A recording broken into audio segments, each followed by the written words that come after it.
I won 8 million overnight. The first thing I did was rush to the hospital to pay for my son's surgery and treatment. That was when my phone rang. Ian, a coworker from the company, called. Something urgent came up. You need to get back here right this instant. My wife Mara took the bank card from my hand and said with a gentle and understanding voice, you can give me the PIN. I'll take care of our son's hospital bills. Go. Work is important. Don't worry about us. In my previous life, I didn't hesitate one bit. I trusted her completely and hurried back to the office. My son never made it into surgery. Instead, the police came for me. It turned out that Mara and Ian had conspired together to frame me, pinning the crime of embezzling company funds on me, the very money Ian had stolen. With no money for treatment, my son died in the hospital. My parents, shattered by grief, suffered fatal heart attacks one after the other, and I, rotting in prison, ended my life in despair. After my death, my soul drifted to the holiday villas of Moldevs, where Mara was on vacation. I heard her laughing as she spoke to Ian. That idiot won a fortune and wasted it on that useless sick kid. He dragged me into a miserable life. Laughing even harder, she added, now their whole family is dead, and we get to enjoy wealth for the rest of our lives. Consider it compensation from that idiot. Haha. Then I opened my eyes. I was back in the hospital corridor. At the exact moment, my wife reached out and took the bank card from me. This time, I still told her the PIN. Honey, let me handle the medical bills. Go. Work is important. Don't worry about us. My wife, Mara Miller,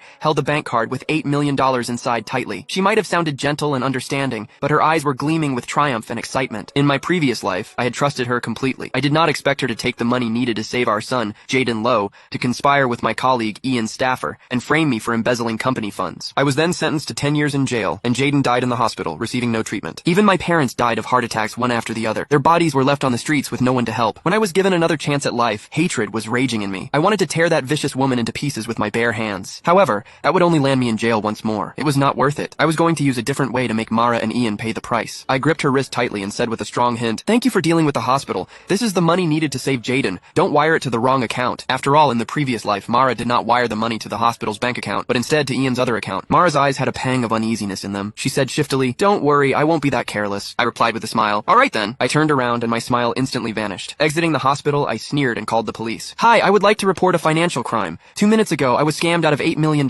Please help me find the people who took my money. What? $8 million? The police officer became serious and immediately opened a case when they heard the amount of money. They added, since the money has just been transferred, you're lucky you called the police in time. We'll surely help you get your money back. If you have any clues, please come to us again. I said anxiously, all right, thank you. That money is needed for my son's surgery. Please help me. After hanging up, I smiled. I was not worried that they would not be able to get to the bottom of it because the money would soon be returned to my account. That was what Mara and Ian did to frame me in the previous life. However, in my new life, I was going to let them have a taste of their own medicine. My phone buzzed violently in my pocket. It was Ian. I deliberately did not answer. I did not need to. I knew it was Ian trying to get me to rush back to the office, waiting for me to step into the trap. I sniggered. I hailed a taxi, but instead of heading to the office, I headed to the lottery center. Hello, I'm the one who won $8 million this morning. I need an official notarized certificate confirming my identity as the winner right now.